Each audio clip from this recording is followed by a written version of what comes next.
welcome back to Prime Wealth. If you're over 40 and looking for practical personal finance advice, you're in the right place. Absolutely, Jordan. Today, we're diving into a topic that doesn't always get the spotlight it deserves: health savings accounts, or HSAs, and how they can play a crucial role in your retirement planning. Right. HSAs are like a hidden gem in the world of personal finance. They can help you save for medical expenses, but they also have some unique tax advantages that can really boost your retirement savings. Exactly. We'll explore how HSAs work, the benefits they offer, and some strategies for maximizing them. Plus, we'll touch on how to integrate HSAs into your overall retirement plan, which can be a game changer. And let's not forget about the common misconceptions surrounding HSAs. A lot of folks think they're only for short-term medical expenses, but they can actually be a powerful, long-term savings tool. That's right. We want to make sure everyone understands how to leverage these accounts effectively. So whether you're just starting to think about retirement or you're already in the thick of it, there's something here for you. So without further ado, let's jump right in and unpack how HSAs can be a fantastic asset on your journey to financial security in retirement. You know, Alex, when we talk about retirement, it often feels like a distant goal for many people, especially when you're in your 40s. But with rising healthcare costs, it's becoming more crucial to think about how we're going to handle those expenses later on. Absolutely, Jordan. It's not just about saving for retirement anymore. It's also about preparing for the healthcare expenses that come with it. With the average couple in their 60s expected to spend around $300,000 on healthcare throughout retirement, it's a significant consideration. That number is staggering, and it's easy to see why many people feel overwhelmed. But that's where health savings accounts, or HSAs, come into play. They can be a game changer for those looking to secure their financial future. Right. HSAs are unique because they offer triple tax advantages. Contributions are tax-deductible, the money grows tax-free, and withdrawals for qualified medical expenses are also tax-free. It's like a supercharged savings account for healthcare. And for someone over 40, especially, the timing is perfect. You've likely started to think more about your health and what it might cost in the future. Those annual checkups and unexpected medical bills can add up really quickly. Exactly. Plus, as we age, the likelihood of facing health issues increases. You know, I had a client recently who was in his early 50s and was diagnosed with a chronic condition. He hadn't anticipated the costs involved and was caught off guard. If he had been using an HSA, he could have alleviated some of that financial pressure. That's a great example. It highlights how important it is to plan ahead. And let's not forget about inflation. Healthcare costs have historically risen faster than general inflation, which means the money you save today may not stretch as far down the road. Definitely. It's all about being proactive. For people in their 40s, this is a crucial time to start thinking about how to manage those potential costs. In fact, many people underestimate how much they'll actually need to cover healthcare in retirement. Right, and it's not just healthcare costs either. You might have dependents, aging parents, or even your own health issues to consider. It's a lot to juggle, and it can be emotionally draining. That emotional side of money security is huge. Financial stress can affect your health and relationships, which is why being prepared is so important. HSAs can provide a sense of relief, knowing you have money set aside specifically for medical expenses. And it's not just for retirement either, right? You can use it now. If you have a high-deductible health plan, you can start contributing to your HSA and use it for current medical expenses, which can help free up your other savings for retirement. Exactly. It's a flexible tool. And here's something interesting. You don't have to use your HSA funds right away. You can let the money grow and use it later when you might need it more, especially in retirement. That's such a smart strategy. I think a lot of people don't realize that.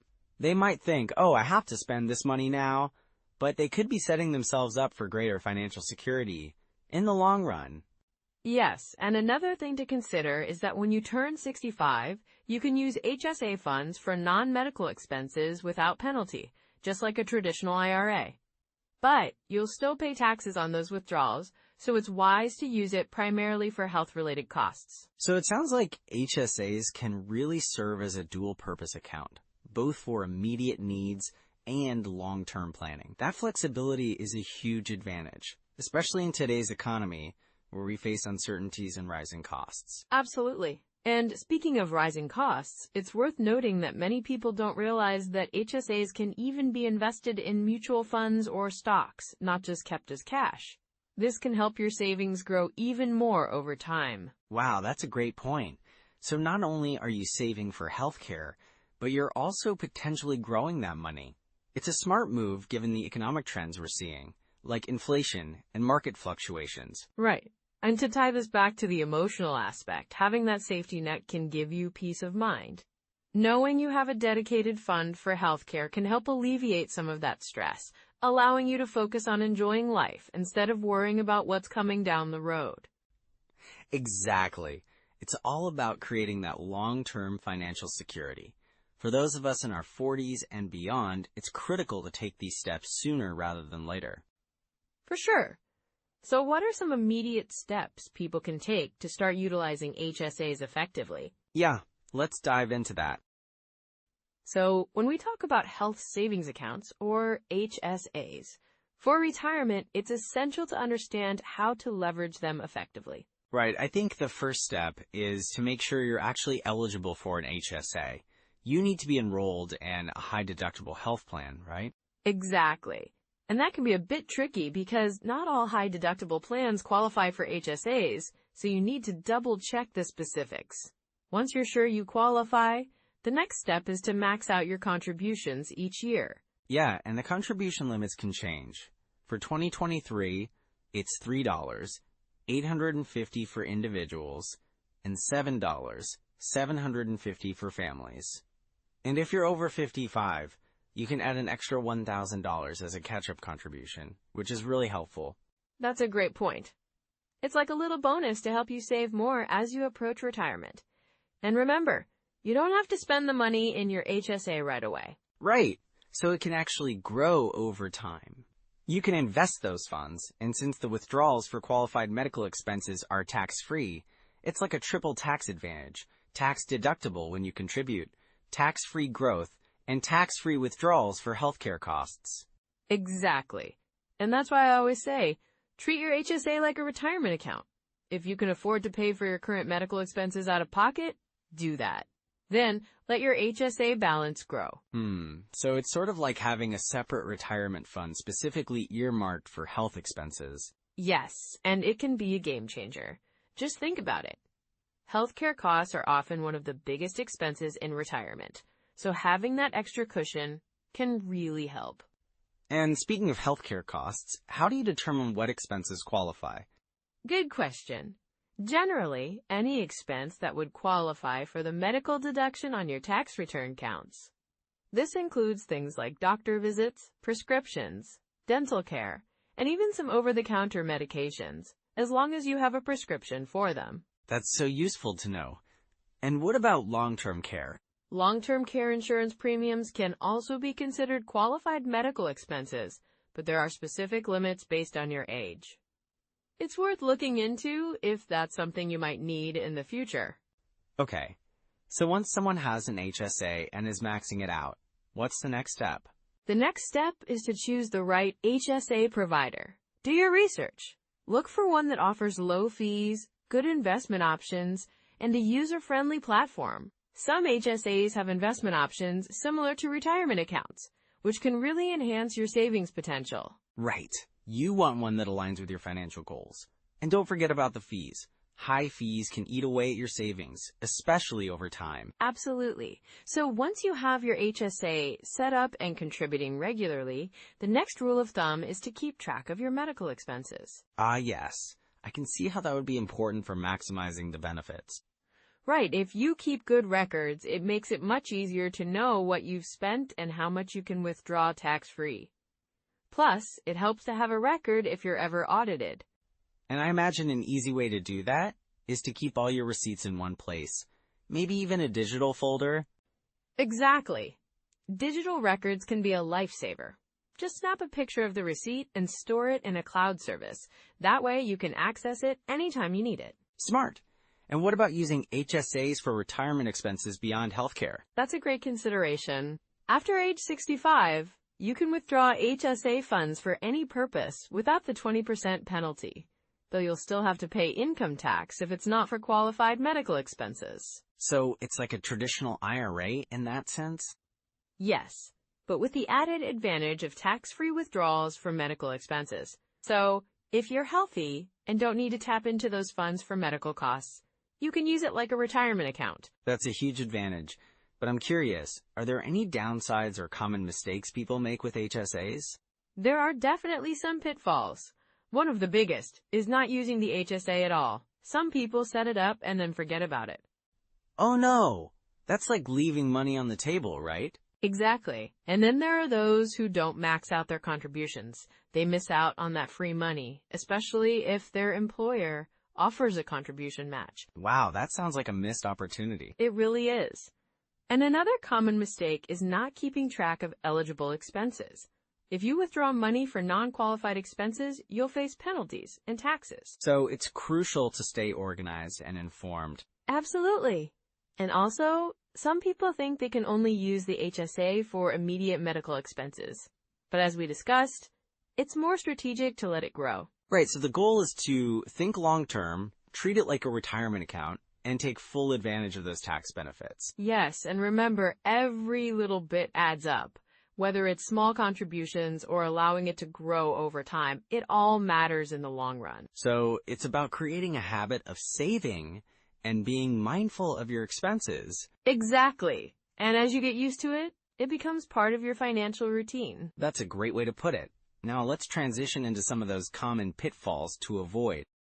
So, Alex, while HSAs can be a great tool for retirement savings, I think it's really important to talk about some common pitfalls people encounter. What mistakes do you see often? Absolutely, Jordan. One of the biggest mistakes is not fully understanding how HSAs work. Many people think of them just as a way to pay for current medical expenses, but they can be so much more than that. Yeah, I can see how that might lead to missed opportunities. Can you give an example? Sure.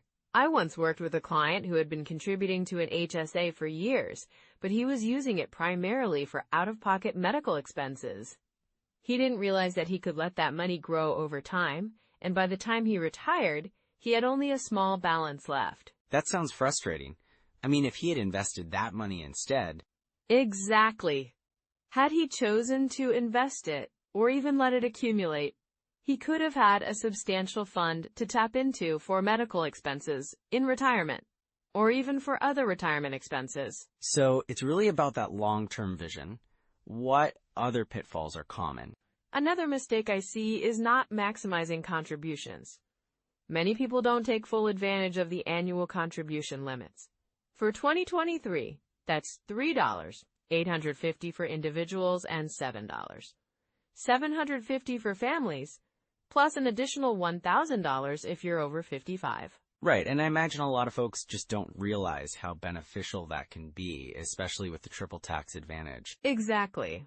I once had a couple who were eligible for family contributions, but only contributed a small amount each year, thinking they would save more later. They missed out on thousands of tax-free dollars that could have compounded over time. Wow, that's a significant loss. It is! And then there's the issue of not keeping track of qualified medical expenses.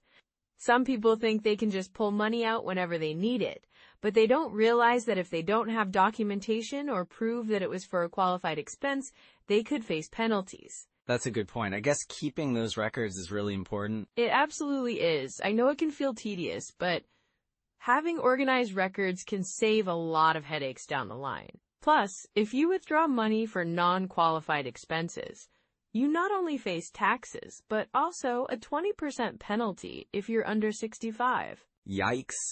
That's really harsh. Are there other signs people might be missing? Definitely. One red flag is if you're withdrawing from your HSA too frequently. If you find yourself using the account just like a regular checking account, it may be a sign you're not leveraging its full potential. So it's almost like treating it as a long-term investment, rather than a short-term spending account. Exactly. And another thing to watch out for is not reviewing your HSA investment options. Some HSAs offer investment opportunities, but many people just keep their funds in cash, which doesn't earn much. That's such a missed opportunity. It really is. I had a client who kept his HSA in cash for years, thinking it was safer. But with inflation, he was actually losing money in real terms. Once we moved a portion into low-cost index funds, he was able to see significant growth. That's a great reminder that being proactive can make a big difference. For sure. And, another common mistake is ignoring the fees associated with HSAs. Some accounts come with high maintenance fees or investment fees that can eat into your savings. That's a good point. It's important to shop around and find an HSA that works for you. Right. And also, be cautious about the employer-sponsored HSAs. Sometimes, they might not have the best investment options or may charge higher fees. So, it's worth doing your homework. Definitely. And one more thing to keep in mind is the importance of understanding the rules around HSA rollovers. People often think they can just transfer funds without any consequences. But if not done correctly, it can lead to tax implications. Oh, wow. I hadn't thought about that. Yeah, you really have to follow the guidelines. If you're rolling over funds, make sure you do it within the 60-day time frame to avoid penalties. So it's really about being informed and staying organized. Exactly. And if anyone finds themselves in a situation where they've made some of these mistakes, it's important to remember that it's not too late to recover. Right. There are always steps you can take to get back on track. For sure. First, start by reviewing your contributions. If you haven't maximized your contributions, consider doing so in the coming years. And keeping track of your medical expenses to ensure you're using the funds correctly, right? Yes, and also explore investment options within your HSA. If your account allows for investments, consider allocating some of your funds to grow over time. Those sound like solid steps. And don't forget to regularly review the fees associated with your HSA. If needed, consider switching to a more favorable account. And remember to keep those records organized. Exactly. These proactive steps can really help you recover from any past mistakes and put you on a better path moving forward. So those are some immediate steps you can take. Now let's bring everything together in the outro. So now that we've covered the basics of health savings accounts, let's dive into some immediate steps listeners can take if they're thinking about starting an HSA or optimizing one they already have. Absolutely, Jordan. First off, if you're considering an HSA, the first step is to check if your health insurance plan is HSA eligible. This is crucial, right? Yeah, definitely. If you're not sure, your insurance provider should have that information readily available. Once you confirm that, the next step is to open an HSA account. There are several financial institutions that offer these accounts, so it's worth comparing fees and features. Exactly. Look for accounts that have low fees, good investment options, and easy access to your funds. Some people even choose to open their HSA with a provider that allows for investing in stocks or mutual funds, which can really help your money grow over time. That's a great point. And speaking of investing, if you're near retirement age, you might want to consider contributing to your HSA as a way to bolster your retirement savings. It can be a powerful tool. Right. And remember, the contribution limits for HSAs can change each year, so it's a good practice to stay updated on those limits. For 2023, for instance, individuals can contribute up to $3,850, and families can contribute up to $7,750. If you're over 55, there's an additional catch-up contribution allowed. Great reminder. Now, once you've opened your HSA and understand the contribution limits, it's time to focus on building that habit of regular contributions. Even if you start small, like contributing a little each month, it adds up over time. For sure. You could set up automatic contributions. This way, you're consistently adding to your HSA without having to think about it. It's a simple way to make sure you're prioritizing your healthcare savings. And if you're working for an employer that offers an HSA, check to see if they match contributions, right? That's essentially free money that can really help you maximize your savings. Exactly. And don't forget to keep track of your receipts for medical expenses. You can withdraw funds tax-free for those qualified expenses, but you need to have proof of those expenses. It's also a good idea to maintain a separate budget for your healthcare costs. This way, you can see how much you're spending on medical expenses and adjust your HSA contributions accordingly. That's a smart move. And if you're willing to invest some time, consider using budgeting apps like Mint or YNAB.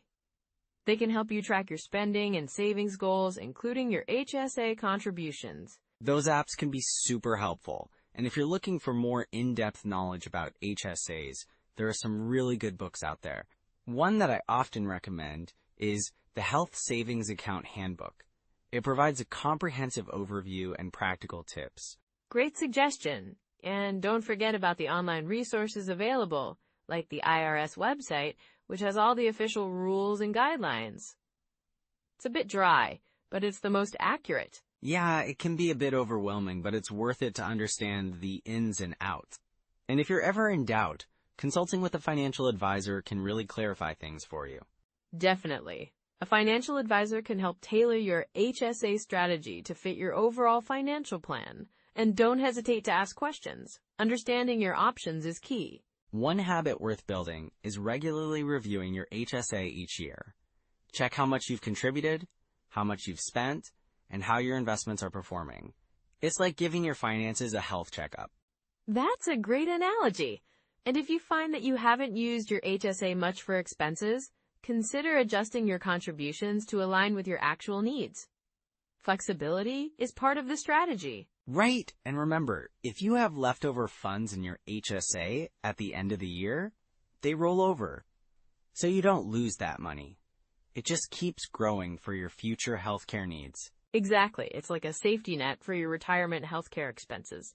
And as you approach retirement, think of your HSA as an additional retirement account.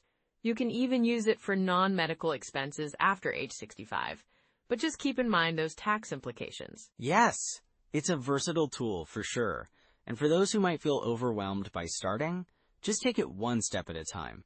Open the account, make a small contribution, and build from there. That's the key. Start small and build those habits. It's about creating a sustainable approach to your health savings. So those are some immediate steps you can take. Now let's bring everything together. So as we wrap up, let's quickly highlight some key takeaways from our discussion about health savings accounts, or HSAs, for retirement. Absolutely.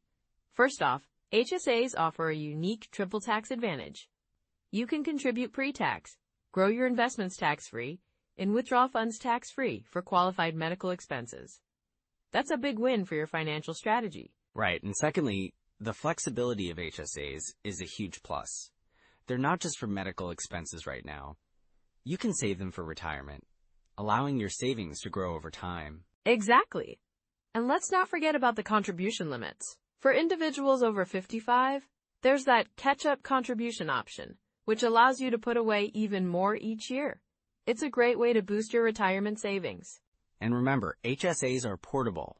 You take them with you if you switch jobs or retire, which gives you a lot of control over your funds. That's a key point, Jordan. Having that control can really empower you as you plan for your future. It definitely can. And just think about it. Having a solid plan for your healthcare costs in retirement can relieve a lot of stress. You want to focus on living your life, not worrying about bills. Well said. It's all about building that long-term financial security and freedom. So if you found this episode helpful, please consider liking, subscribing, and sharing your thoughts in the comments. And share this with someone you know who's over 40 and could benefit from this information. Yes, we really appreciate that. Next time, we'll dive into catch-up contributions for those over 50. It's a fantastic way to enhance your retirement savings. There's a lot to unpack there, so stay tuned. Until then, take care of yourselves, and remember, you've got this. Absolutely, you're not alone on this journey.